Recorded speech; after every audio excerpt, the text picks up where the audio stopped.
So this is a tragic story, and we've reported this in recent days. And here in the UK, you guys in the UK will be very familiar with this story.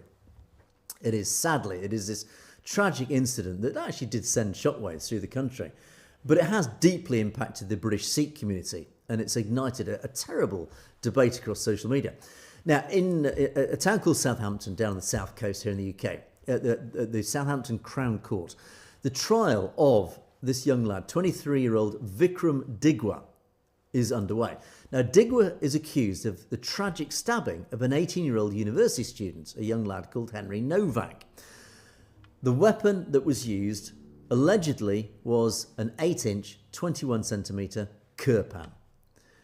Now, in a major development in the case over the last couple of days, the judge has formally directed the jury that they must actively consider a lesser charge of manslaughter instead of murder. The primary charge originally was murder when they deliberate. Now, of course, that is a very different crime. It is a lesser crime to murder. Manslaughter implies there was no direct intent to murder, but you killed somebody, but you didn't intend to kill them, but they died still as a result of your actions. That is manslaughter. So it is a lesser charge. Now, ultimately, we're not here to play judge and jury on this court, in particular as it's still sitting. But the facts of that awful night, obviously they'll be decided by the jury in that case. But what I want to analyse is really what's probably more relevant to you guys.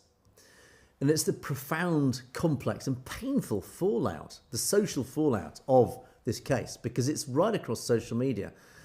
And yesterday, I saw a comment on the YouTube channel from Stay Safe, one of our regular commenters. Thank you, Stay, on this. And here it is. And it really it struck this comment. I thought we need to talk about this comment in more detail, because it's a message I think that really captures a sentiment that obviously I suspect is felt by most of the Sikh community here in the UK right now, and it probably impacts overseas as well. So Stay Safe talks in this comment about a collective sense of grief and vicarious guilt. They describe a fear that this single violent incident is being weaponized by obviously the right wing to completely undo decades of hard-earned community integration.